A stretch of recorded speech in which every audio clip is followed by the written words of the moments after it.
Bismillahirrahmanirrahim. Assalamualaikum warahmatullahi wabarakatuh.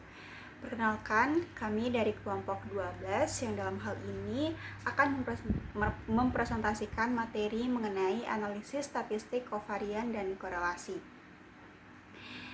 Nah, sebagai kelompok 12, ada beberapa subbahasan yang akan kami bahas dalam presentasi kali ini, yaitu yang pertama ada tentang menentukan kovarian dari data yang telah disediakan. Kemudian yang kedua adalah teknik korelasi product moment dari call person dan korelasi berganda. Dan kemudian yang ketiga adalah menganalisis dan menyimpulkan hasil uji korelasi product moment maupun berganda. Nah, adapun anggota kelompok dari kelompok 12 ini itu ada 2 orang. Yang pertama, saya sendiri, Windy Astiana dengan NIM E1E02201. Kemudian ada rekan saya, Saudari Sutrisna Jumhari dengan NIM E1E022190. Nah, langsung saja teman-teman, untuk bahasan pertama saya akan menyampaikan subbahasan mengenai menentukan kovarian dari data yang telah disediakan.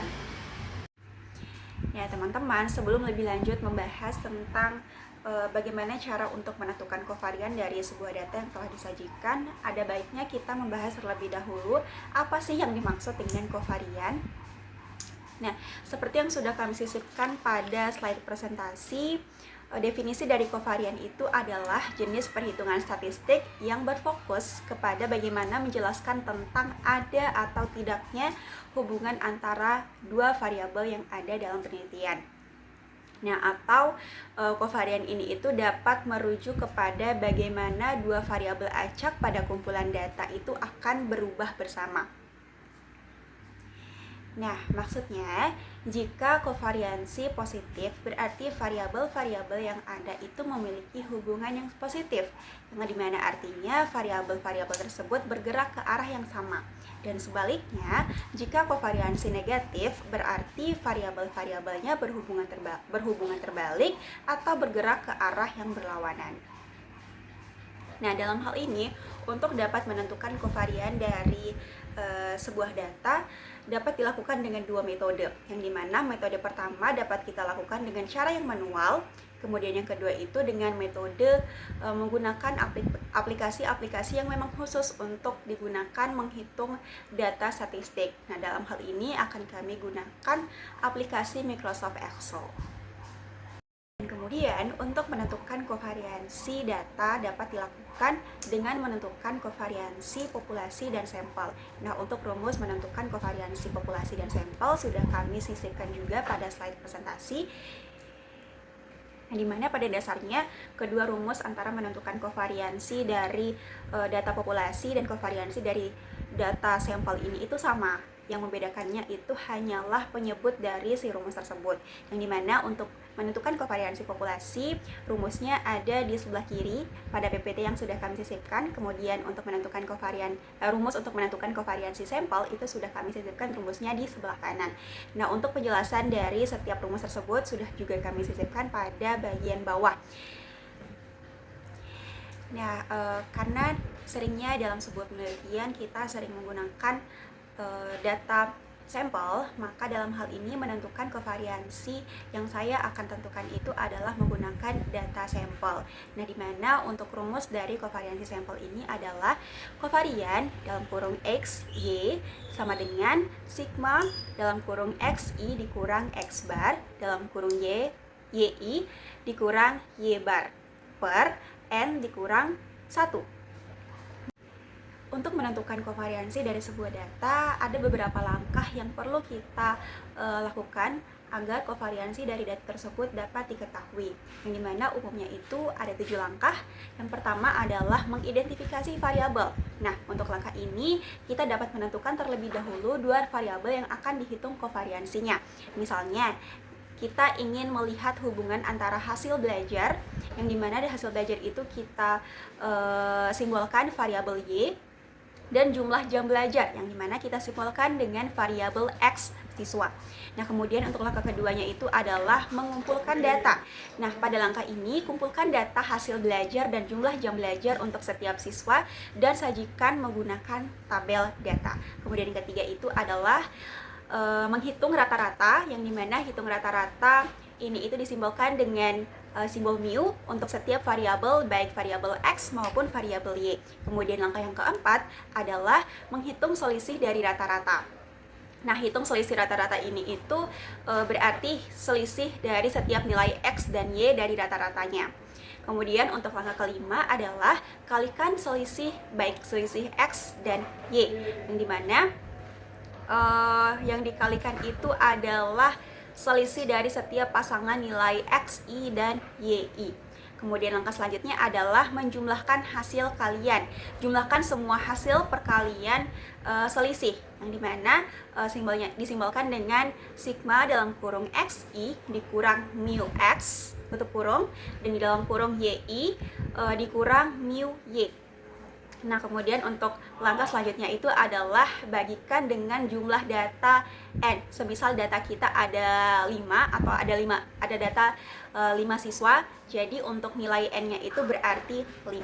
Nah, untuk memperjelas penjelasan tersebut akan kami uraikan pada perhitungan kovarian data berikut. Ya, pada slide tersebut sudah kami sisipkan sebuah contoh soal yang dimana bunyi soalnya adalah seorang guru ingin menganalisis ada atau tidaknya hubungan antara hasil belajar matematika dan bahasa Indonesia peserta didik. Nah, kemudian guru tersebut menguraikan data nilai peserta didik terhadap kedua mata pelajaran menggunakan sebuah tabel. Pertanyaan tersebut kita dapat menggunakan atau menguraikan jawabannya dengan menggunakan langkah-langkah yang sudah sebelumnya dijelaskan tadi. Nah, kita misalkan ada data nilai matematika dan bahasa Indonesia siswa yang berjumlah 5 orang, yang dimana jika disajikan dalam sebuah tabel, kita buat menjadi 3 kolom tabel yang berisi 6 baris, yang dimana baris pertamanya itu adalah keterangan untuk jumlah siswa. Kemudian untuk kolom kedua, baris pertama itu adalah variabel X atau nilai matematika siswa. Dan kemudian untuk kolom ketiga, baris pertama itu kita namakan variabel Y atau untuk menyebutkan atau menyimbolkan dari nilai bahasa Indonesia siswa.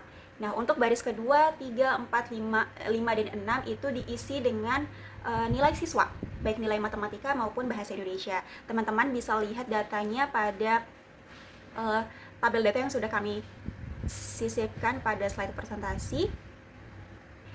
Nah, untuk siswa pertama nilai matematikanya itu adalah 80, siswa kedua 85, siswa ketiga 90, siswa keempat 70, dan siswa kelima itu adalah 75.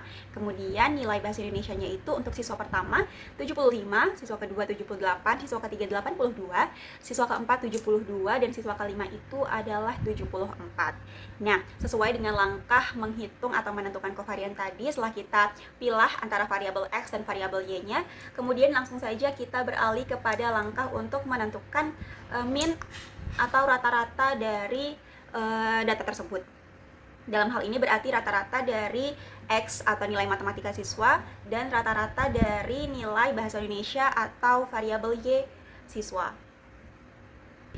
Nah, untuk menentukan rata-rata dari data X, kita menggunakan simbol X bar sama dengan jumlah dari seluruh data, di mana data siswa pertama ditambah siswa kedua sampai dengan siswa kelima. Berarti 80 ditambah 85 ditambah 90 ditambah 70 ditambah 75 dan dibagi dengan 5 atau jumlah data. Nah, jadi total dari nilai tersebut adalah 400 per jumlah data 5 sama dengan 80. Jadi rata-rata dari variabel X itu adalah 80. Nah, kemudian kita beralih pada variabel Y yang disimbolkan dengan Y bar untuk rata-ratanya. Jika kita jumlahkan itu menjadi 75 ditambah 78 ditambah 82 tambah 72 ditambah 74 per jumlah data atau N-nya itu adalah 5. Nah, kemudian jumlahnya itu adalah 381 per jumlah data atau 5 sama dengan 76,2. Nah, jadi rata-rata dari variabel Y siswa itu adalah 76,2. Nah, setelah selesai menghitung mean atau rata-rata dari data tersebut, kita beralih pada langkah selanjutnya, yaitu menghitung XI dikurang X bar dan YI dikurang Y bar dan perkaliannya. Nah, untuk memudahkan kita menentukan XI dikurangi X bar kemudian YI dikurangi Y bar ini dapat kita uraikan menggunakan tabel agar lebih gampang kita pilih. Nah, untuk menentukan terlebih dahulu kita tentukan dulu XI dikurang X barnya. Jadi XI dalam hal ini untuk data pertama nilai XI-nya adalah 80, kemudian tadi X bar atau rata-rata dari variabel X-nya itu juga 80, berarti 80 kurang 80 sama dengan 0. Kemudian untuk data kedua, nilai XI-nya adalah 85 dikurangi X bar atau rata-ratanya itu 80, maka hasilnya adalah 5. Kemudian 90 dikurangi 80 sama dengan 10, 70 dikurang 80 sama dengan negatif 10, dan 75 dikurangi 80 adalah negatif 5. Nah, ini sudah kita dapati XI dikurang X barnya. Nah, selanjutnya kita tentukan YI dikurang Y bar. Nah, untuk variabel Y, data pertamanya itu bernilai 75, berarti dikurangi dengan X bar atau rata-rata dari variabel Y-nya tadi, yaitu tadi 76,2,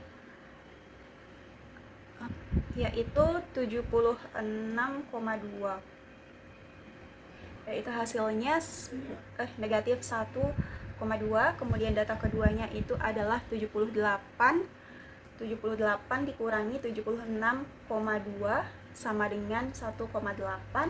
Kemudian ketiga 82 dikurangi 76,2 hasilnya 5,8. Kemudian untuk data keempat 72 dikurangi 76,2 hasilnya negatif 4,2. Dan data terakhir adalah 74 dikurangi 76,2 hasilnya negatif 2,2. Nah, jadi untuk nilai YI dikurang Y barnya sudah kita dapatkan. Nah, kemudian nilai XI dikurangi X bar kemudian YI dikurangi Y bar ini kita jumlahkan. Mohon maaf, maksud saya dikali terlebih dahulu. Jadi XI dikurang X bar dikali YI dikurangi Y bar. Nah, jadi karena tadi itu XI kurang X bar untuk data pertama itu adalah 0, maka dikali dengan negatif 1,2, yaitu hasilnya 0. Nah, kemudian data kedua 5 dikali 1,8 yang hasilnya 9. Jadi data ketiganya itu adalah 10 dikali 5,8 hasilnya adalah 58, dan seterusnya sampai dengan data kelima ya teman-teman. Nah, setelah nilai XI dikurang X bar kita kalikan dengan YI dikurangi Y bar sudah semua, maka untuk seluruhnya itu kemudian kita jumlahkan untuk menempuh langkah selanjutnya. Nah, berarti kita jumlahkan nilai perkaliannya 0 ditambah 9 ditambah 58 ditambah 42 ditambah 11 sama dengan 120. Nah, setelah langkah tersebut sudah selesai, sudah kita dapatkan hasil penjumlahannya itu yaitu 120, maka kita beralih kepada langkah selanjutnya, yaitu langkah terakhir untuk menghitung kovarian. Untuk menentukan kovarian ini tentu saja kita menggunakan rumus yang sudah dijelaskan sebelumnya tadi, yang dimana dalam hal ini kita menggunakan rumus menentukan kovarian sampel. Untuk rumusnya itu ya adalah kovarian dalam kurung XY sama dengan sigma dikurang XI dikurang X bar, kemudian YI dikurang Y bar per N dikurang 1.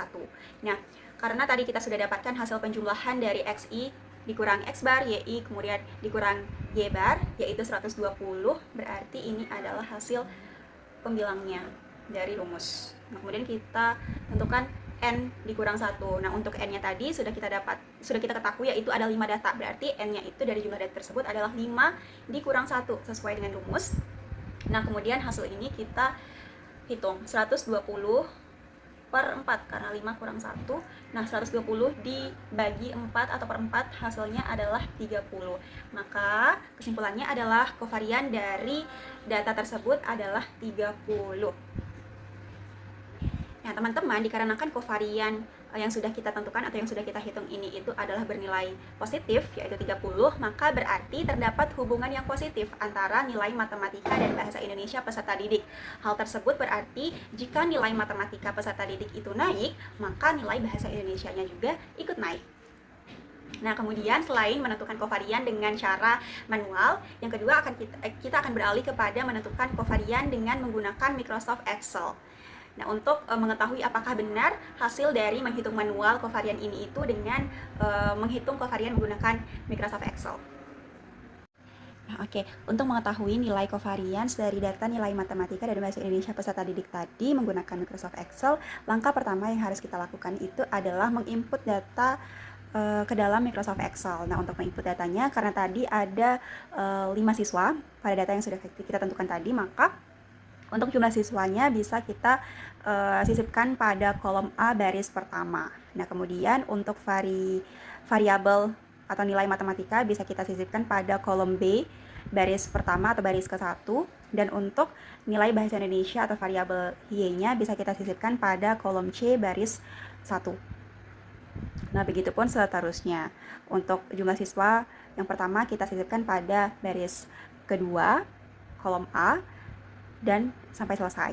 Nah, kemudian untuk menentukan kovarian dari data ini, data yang sudah kita input ini, kita bisa langsung saja menggunakan rumus kovarian yang sudah tersedia dalam Microsoft Excel. Nah, rumusnya itu adalah sama dengan kemudian covariance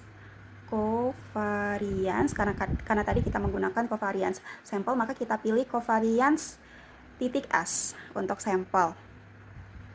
Nah, kemudian dalam kurung di sini kita input kolom dan barisnya. Berarti kita tentukan untuk jumlah ini kita ingin mengetahui covariance dari variabel X dan Y, karena variabel X-nya itu ada pada kolom B baris kedua, maka kita mulai dari kolom B B2 titik 2 atau sampai dengan B6 atau baris ke-6, koma, sampai dengan, karena variabel Y-nya ada pada kolom C, maka di sini kita input C2 titik 2 atau sampai dengan C6, kemudian balas kurung. Nah, setelah rumus ini sudah kita input, kita langsung klik enter. Nah, jadi kovariannya sudah diketahui bahwa dari data ini adalah 30. Jadi kovarian data ini sama dengan hasil dari hitungan manual yang sudah kita lakukan sebelumnya. Jadi begitu, teman-teman. Nah, sekian untuk subbahasan pertama yang saya sampaikan. Selanjutnya untuk subbahasan kedua dan ketiga akan disampaikan oleh rekan kelompok saya, Saudari Sutrisna Jumhari. Kepada Saudari Sutrisna dipersilakan. Assalamualaikum warahmatullahi wabarakatuh. Perkenalkan, nama saya Sutrisna Jumhari dengan NIM E1E022190. Di sini saya akan melanjutkan presentasi dari rekan kelompok saya Windy Astiana sebelumnya yang akan membahas mengenai teknik korelasi produk Karl Pearson dan korelasi berganda. Nah, analisis korelasi itu apa? Analisis korelasi adalah bentuk analisis inferensial yang dipergunakan untuk mengetahui kekuatan dari suatu hubungan. Ini juga bisa digunakan untuk mengetahui besarnya pengaruh dari dua atau lebih variabel independen terhadap satu variabel dependen. Teknik korelasi itu ada berbagai macam. Yang paling sering dipergunakan adalah teknik korelasi produk Karl Pearson yang disimbolkan dengan huruf R kecil. Nah, analisis korelasi ini adalah analisis yang paling populer yang dipergunakan untuk mengetahui derajat hubungan dan kontribusi variabel bebas dengan variabel terikat. Nah, teman-teman, di sini ada rumus analisis untuk produk moment dari Karl Pearson. Produk moment dari Karl Pearson ini memiliki rumus, yaitu nilai atau jumlah data yang kemudian dikalikan dengan total dari nilai X dikalikan dengan Y yang kemudian dikurangi dengan jumlah total atau sigma X yang dikalikan dengan sigma Y. Kemudian H itu dibagi dengan akar dari nilai nilai atau jumlah data yang dikalikan dengan sigma dari data nilai X yang dikuadratkan, kemudian dikurangi dengan sigma X yang kemudian dikuadratkan, kemudian dikalikan lagi dengan jumlah data, ya jumlah data dikalikan dengan jumlah total dari nilai Y yang telah dikuadratkan, kemudian dikurangi dengan jumlah total data Y yang kemudian nantinya dikuadratkan. Nah, dalam melaksanakan interpretasi dari data yang kemudian ditemukan dari perhitungan dari rumus analisis tersebut, di sini ada 5 interval koefisien yang bisa dipergunakan. Yang pertama itu adalah dari data 0,80 sampai 1 itu dikategorikan dalam tingkat hubungan yang sangat kuat, dan 0,60 sampai 0,799 itu dikategorikan kuat, 0,40 sampai 0,599 itu dikategorikan cukup kuat, 0,20 sampai 0,399 itu dikategorikan rendah, dan 0,00 sampai 0,199 itu dikatakan sangat rendah. Di sini, perhitungan untuk rumus analisis Carl Pearson ini dapat kita hitung melalui 2 cara. Yang pertama itu adalah manual, dan yang kedua adalah melalui SPSS atau bisa juga melalui Excel. Di sini, saya terlebih dahulu akan menjelaskan perhitungan analisis produk moment Carl Pearson mempergunakan cara manual. Di sini sudah ada data yang diketahui. Dalam jumlah datanya itu ada 10, kemudian jumlah motivasi itu kita simbolkan dengan huruf X, dan prestasi itu kita simbolkan dengan huruf Y. Di sini adalah data-data sudah kita cantumkan di dalam PPT. Nah, bagaimana cara kita melaksanakan perhitungan untuk nilai R atau korelasi produk moment dari Carl Pearson? Itu adalah yang pertama adalah dengan mendata data tersebut. Di sini kita akan menulis tabel dengan jumlah data 1 sampai 10 sesuai dengan jumlah data yang kita ketahui. Kemudian kita juga menuliskan data-data dari motivasi atau X, prestasi atau Y hingga seterusnya. Kemudian kita juga akan mengalihkan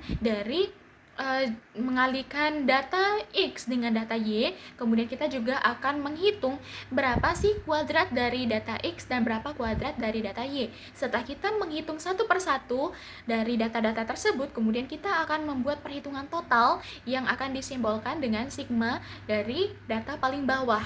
Di sini kita sudah mendapatkan data-data tersebut, kemudian tinggal kita masukkan ke dalam rumus yang telah saya sebutkan sebelumnya. Nah, setelah kita mendapatkan data-data dan kita masukkan ke dalam rumusnya, di sini kita menemukan data bahwa R atau nilai R atau korelasi produk Carl Pearson atau yang disebut sebagai moment Pearson ini adalah kita menghasilkan untuk data yang tadi kita cari itu ada 11.640 yang dibagi dengan 12493,93. Nah, dari data tersebut kita menemukan bahwa nilai R atau korelasi produk moment dari Pearson ini adalah 0,93. Dan Nah, teman-teman, setelah kita mempelajari rumus dari uji korelasi sederhana, kita juga akan mempelajari rumus dari uji korelasi berganda. Uji korelasi berganda ini disimbolkan dengan huruf R, sama seperti uji korelasi sederhana. Akan tetapi, untuk uji korelasi berganda ini disimbolkannya dengan huruf R besar, sementara uji korelasi sederhana itu disimbolkan dengan huruf R kecil.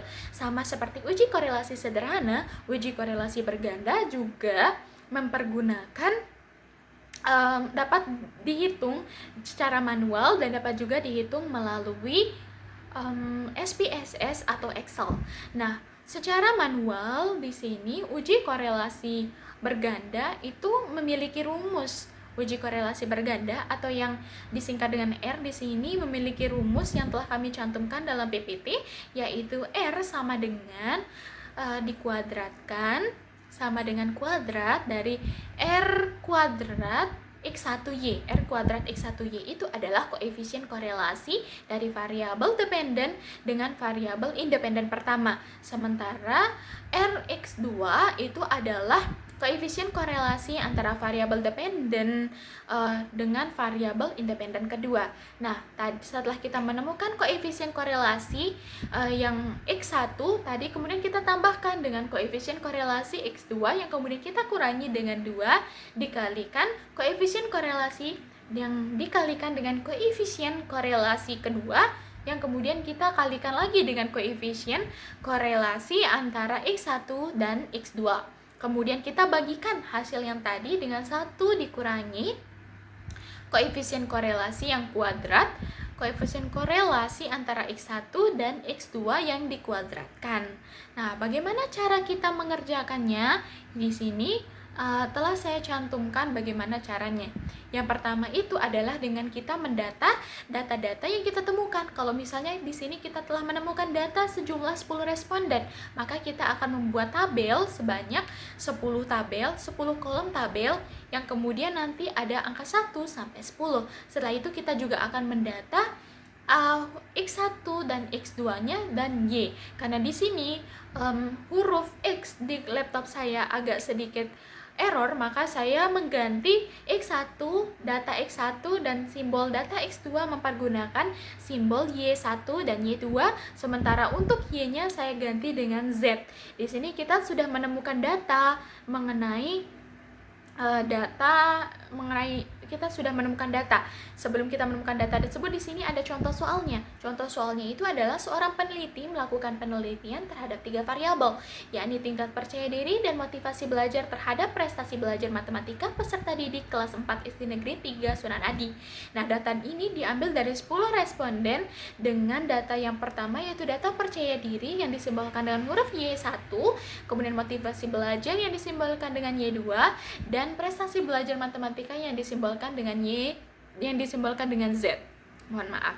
Di sini kita akan mendata data-data tersebut. Setelah kita mendata jumlah data, kemudian kita juga mendata data dari Y1, Y2 dan Z, kita di sini kemudian akan mengkuadratkan data dari Y1. Kita juga akan mengkuadratkan data Y2 dan kita juga akan mengkuadratkan data dari Z. Setelah kita mengkuadratkannya, kita juga akan membuat tabel di mana Y1 ini kita kalikan dengan Z, Y2 kita kalikan dengan Z, dan Y1 itu kita kalikan dengan Y1. Setelah kita mengalihkan semuanya, setelah kita mendapatkan data-data tersebut, kita akan membuat jumlah total atau sigma di bawahnya. Setelah kita melakukan pendataan tersebut, kita akan menentukan hipotesis. Jadi ada 4 hipotesis. Ada 4 hipotesis untuk data berganda. Yang pertama itu adalah H01, yang dimana tidak ada hubungan antara rasa percaya diri dengan prestasi belajar matematika siswa, dan HA1 ada hubungan antara rasa percaya diri dengan prestasi belajar matematika siswa. Lalu kita juga akan menentukan hipotesis terhadap ada tidaknya hubungan antara motivasi belajar dan prestasi belajar. Juga kita akan membuat hipotesis H03 untuk menunjukkan apakah tidak ada hubungan antara rasa percaya diri dengan motivasi belajar. Dan kita juga akan menentukan hipotesis terakhir yaitu H04 yang untuk menunjukkan di sini apakah ada hubungan antara tingkat percaya diri dan motivasi belajar terhadap prestasi belajar matematika siswa. Setelah kita menentukan hipotesis, kita di sini akan mencari nilai koefisien korelasi dengan rumus Spearman. Rumus Spearman ini adalah nilai uji korelasi sederhana yang telah saya jelaskan sebelumnya. Jadi di sini ada RA atau koefisien korelasi A, di mana koefisien korelasi A itu adalah koefisien korelasi antara Y1 dan Z. Kemudian koefisien korelasi B adalah koefisien korelasi antara Y2 dan Z. Kemudian koefisien korelasi C adalah koefisien korelasi antara Y1 dan Y2. Setelah itu kita akan menghitung secara manual mempergunakan rumus Carl Pearson product moment atau uji korelasi sederhana 1-1, yaitu uji koefisien korelasi A kita hitung sudah mendapatkan nih. Nah, kita sudah dapatkan hasilnya yaitu 0,9460. Kemudian kita lanjutkan dengan menghitung koefisien korelasi antara Y2 dan Z. Di sini kita sudah dapatkan data sebanyak 0,9128. Kemudian kita lanjutkan untuk menghitung koefisien korelasi data C, yaitu koefisien korelasi antara Y1 dan Y2. Setelah kita menghitung, di sini kita dapatkan data bahwa koefisien korelasi antara Y1 dan Y2 itu adalah 0,9595. Setelah kita menemukan data tersebut, kita di sini langkah ketiganya adalah menentukan nilai tingkat hubungan dari data. Nah, karena tadi RA atau koefisien korelasi antara Y1 dan Z itu menghasilkan 0,9460, kita kembali lagi nih ke tabel yang sebelumnya telah saya jelaskan.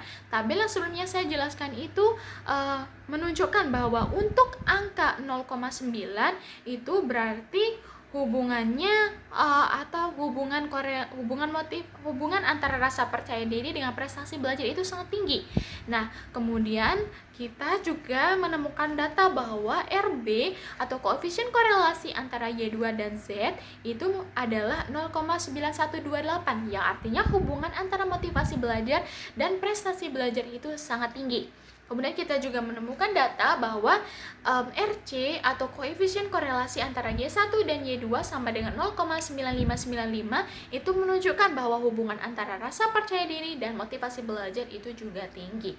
Setelah kita mendapatkan kesimpulan terkait tingkat hubungan tersebut, kita akan lanjut ke langkah 4, yaitu menghitung nilai koefisien determinasi. Rumus dari koefisien determinasi ini adalah dalam kurung nilai koefisien korelasi itu yang dikuadratkan kemudian dikalikan dengan 100%.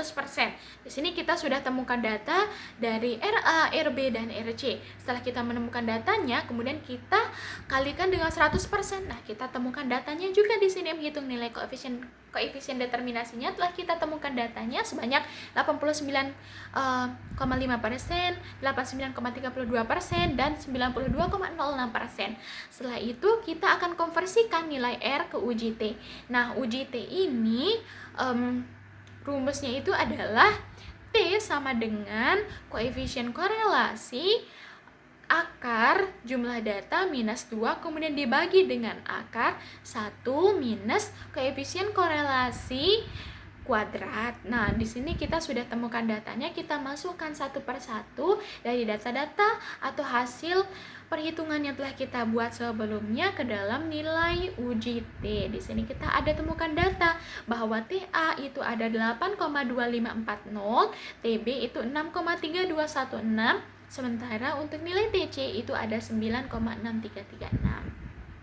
Setelah itu kita akan mencari nilai T-tabel dengan perhitungan sebagai berikut. Nilai T-tabel itu kita membutuhkan jumlah data. Jumlah data kita ada berapa? Ada 10. Kemudian rumus dari T-tabel itu adalah alfa atau signifikansi dibagi 2. Signifikansi itu kita pilih 0,05 yang dibagi 2 menghasilkan 0,025. Kemudian derajat dari derajat kebebasan itu rumusnya adalah jumlah data minus 2. Jumlah data kita ada 10, kemudian kita kurangi 2, maka derajat kebebasan kita dapat 8. Nah, derajat kebebasan untuk data seperti ini di sana kita temukan bahwa T-tabelnya adalah 2,306. Sehingga di sini kita akan menemukan bahwa kaidah pengambilan keputusannya dengan T hitung. T hitung tadi berapa? Kita akan coba satu-satu lihat. T hitung yang pertama untuk A. T hitung yang pertama untuk A tadi kita dapat datanya 8,2540 itu lebih besar dari T tabel, lebih besar dari 2,306. Oleh karena itu di sini kita dapat simpulkan bahwa hipotesis O ditolak dan hipotesis A-nya diterima. Langkah yang berikutnya ini kita lanjutkan, kita mengambil kaidah keputusan penelitian ini untuk data TC dan data TB dan data TC. Setelah kita menemukan kaidah pengambilan keputusan ini, kemudian kita akan masukkan ke dalam rumus korelasi berganda.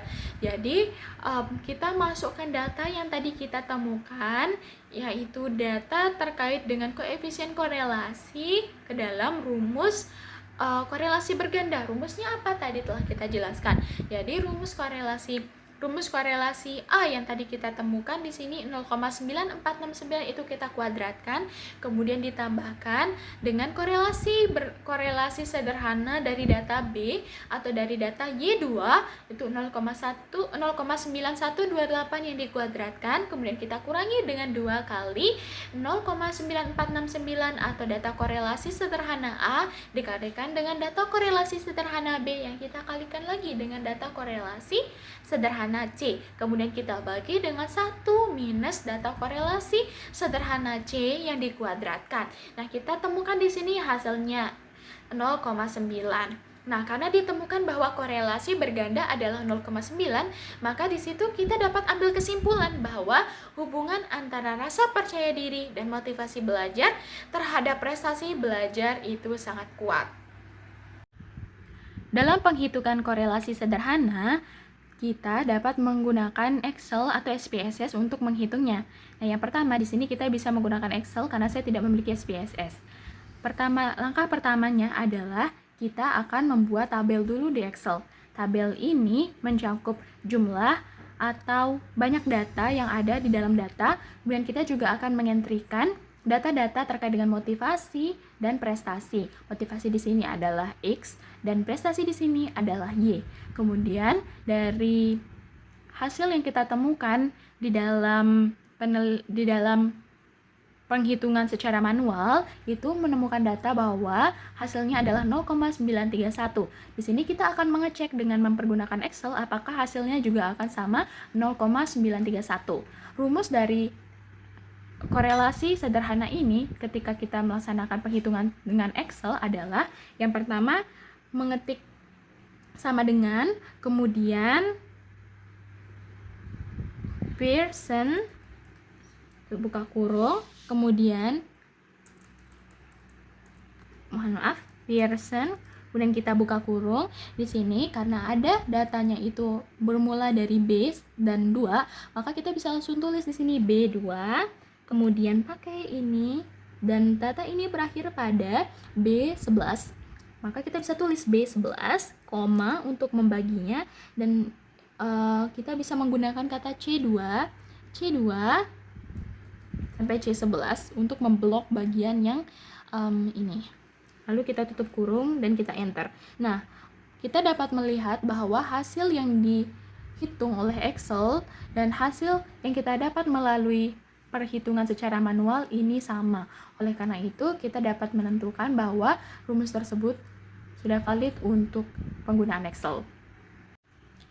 Tidak hanya korelasi sederhana, kita juga dapat menghitung secara manual dan juga mempergunakan SPSS atau Excel dalam perhitungan dengan korelasi berganda.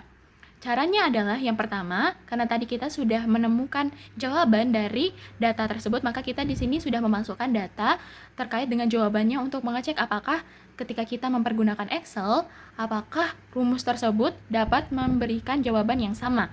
Caranya yang pertama adalah sama seperti korelasi Pearson, kita akan membuat tabel terlebih dahulu. Tabel yang ada di sini berjumlah 4. Kenapa? Karena yang pertama itu adalah kita akan membuat tabel yang berisi jumlah data atau yang berisi data-data dari data yang telah kita punya. Kemudian di sini juga ada tabel B, C, dan D, karena yang tabel B itu adalah tabel untuk Y1, C untuk Y2, dan D adalah untuk tabel Z.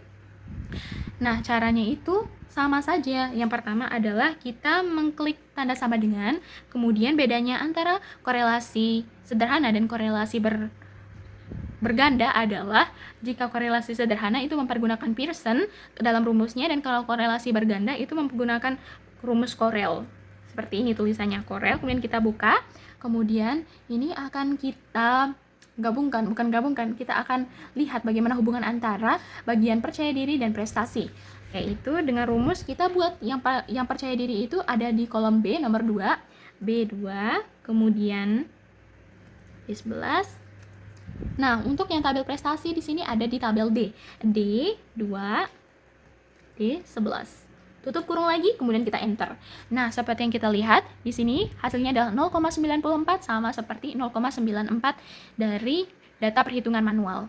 Kemudian lanjut saja kita akan menghitung hubungan antara motivasi dan prestasi. Hubungan antara motivasi di sini ada di tabel tabel C. Rumusnya sama saja, Korel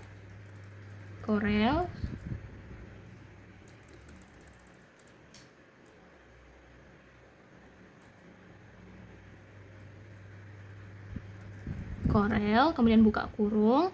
Karena kita akan meneliti tentang motivasi, maka kita klik C, C2, C11. Nah, karena kita akan membandingkannya dengan prestasi, maka D2, D2, D2, D2, D11. Kemudian kita enter. Apakah jawabannya sama 912? Ya, benar sama. Kemudian kita akan menghitung sekarang antara Y1, maksud saya Y1 dan Y2. Y1-nya ada di tabel B dan Y2-nya ada di tabel C. Oleh karena itu, akan tetapi rumusnya sama saja.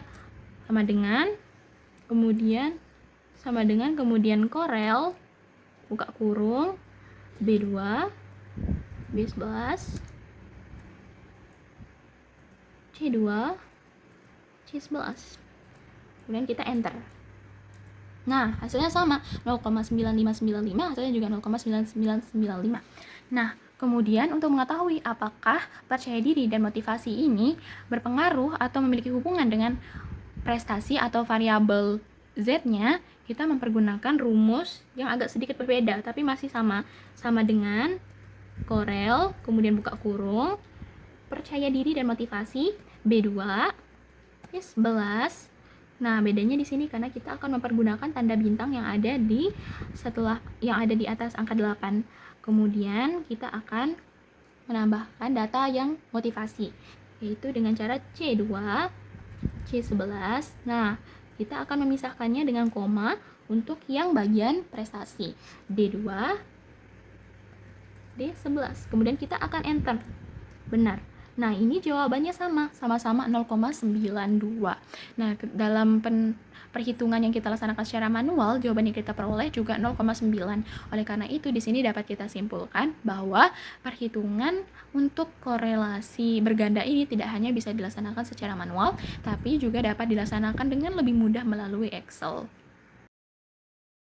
Nah, teman-teman, materi yang sudah disampaikan oleh Saudari Sutrisna Jumhari tadi merupakan materi terakhir yang akan kami bahas pada presentasi kali ini.